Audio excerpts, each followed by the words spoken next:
За бүгдээр нь хизээ мэтгэлцэд сурна. Байр суурь хүн эсрэг байж болно шүү дээ.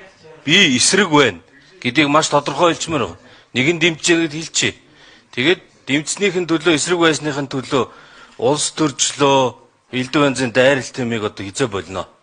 Улс төрийн ажил хийж байгаа хүмүүс улс төрчихгүй яах юм бэ? Улс төрж шүү дээ. Улс төржиж нийгмээ бүтээдэг ийм тогтолцоотой хүмүүс улс төрийн дэмжил хийдэг. Тэгэхээр тэр бол нормал асуудал. Харин тэрийг хувь дээр аваад тэгээд ингээд тийм хэрүүл маргаан болгож бол бид нар болмооргүй байгаа юм. За нийслэлийн юмнуудыг бол дэмжлэг юмнууд байна. Одоо энэ сэлбийн төв тэр гэр ороодлын асуудлыг бол жишээлбэл би бол их дэмждэг юм. Гагцхүү нөгөө Монгол компаниуд орж чадахгүй хитрхи том дүнтэй тэн дээр зарлцгаар нь багсах гэж шаардж ирсэн. Сэлб гол голын юм дээр нэг анхаардаг учраас сэлб гол дээр юм хийгээд байхаа нураагаа ийдсэн байна гэл амаа жимээгэл таг жимээгүүл хүлээж байгаа. Санаан зөв юм одоо цаг нь бодоод хийчихвэлгүй гэд. Харин энэ туул дээр бол эсрэг байгаа. Энэ байр суурийг бол хүмүүс тодорхой хэлчмээр байна. За яагаад би эсрэг байгаа вэ гэвэл 2.3 их 80 төгрөг нэмэгдэх нь тодорхой. Энэ бол тодорхой. Энэ мөнгө 2-3 дахин нэмэгдээд Монгол улсын эдийн засаг Улаанбаатарт яаж одоо хүндрэл авчрах вэ гэдэг асуудал маш их санаа зовж байна. Энэ мөнгө бол Улаанбаатар хотын нийслэлийн орон нутгийн шийдэх асуудал юм а гэж бол болохгүй байна. Яг бол мөнгөнд үн чинь маш том байна. Улсын их хурал дээр засгийн газарт өрийн баталгаа гаргах зөвшөөрлийг олгосон. Тийм учраас энэ улсын хэмжээний асуудал, улсын төсөвд нөлөөлөх хэмжээний асуудал мөн. Энэ цаг үеийн одоо нөгөө геополитик эдийн засгийн хамрал гэж бүгд ярьдаг болчиход байгаа. Яг одоо л энийг анхаарах цаг нь болчиход байгаа. Энийний үр дагавар бол маш ноцтой гарч ирнэ. Тийм учраас эдийн засгийн утгаараа миний хувьд бол эсрэг байр суурьтай байгаа юм. Эдийн засгийг энэ бас арга хандлагын ялгаа гэж бодод байгаа. Энэ эдийн засгийг хөгжүүлэхийн тулд тэр хямрал байна, олон улсын нөхцөл байдал байна уу? Хамаагүй мөнгө ихээр олж ирээ.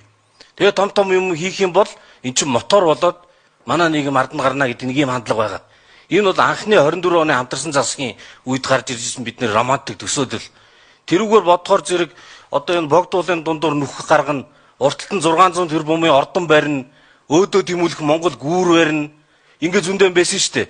Би бол эндний үлдэгдэл нь одоо нийслэлийн мега төслүүд дээр ялангуяа энэ туулын хурдны зам дээр үлдсэн байна гэж харж байгаа. Энэ бүхний мөнгө тэр том мөнгийг одоо хаанаас болох мөнгө нь байхгүй. Тэгэхээр ерөөсөө зөвхөн Улаанбаатар хотод ч биш орон нутаг даяараа орд газруудаа баартарч жагаад түгээдээ хамтхан өгөөд газар нутгаа баартардаад ингээд том бүтээн байгуулалтуудыг хийя гэдэг асуудал ярьж ирсэн шүү. Улсын хурал дээр анхны хамтарсан засаг оруулж ирж ирсэн. Тэгэхээр энэ эдийн засгаа ингэж хөгжүүлэх нь зөв юм аа. Тэр арын юм яах вэ? Болно үз гэдэг хандлага суур хандлагын зөрөө байна. Энэ суур хандлагын зөрөөгөө ярьж байгаа хүмүүсийг элдв янзаар ярьж бол бид нар болохгүй. Энэ бол цэвэр мэтгэлцээний асуудал.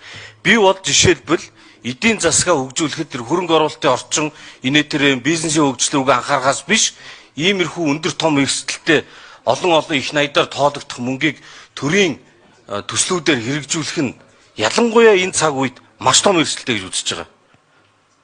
За тэгээ байгаль орчны нэг баахан юм дутуу агтуу хүний гар үсэг зурсан барьсан гэд байсан. Эдийн засгийн үр ашиг тодорхойгүй байна, төсөв ингэн гэд байсан. Тэгэхээр энэ байнгын хорон дээр тэр ажлуудыг шалгах, дүгнэлт гаргах энэ төрөй чиглэл өгж болдгоо юм уу? Тэгэхгүй зүгээр сайхан төсөл юмсан та нар ингээд мэдээлэл дутуу өгöd ах юм аа. Яагаад байгаа юм бэ гэж загнаад нэг нальпал гэсэн иймэрхүү байдлаар асуудал хандмааргүй байсан.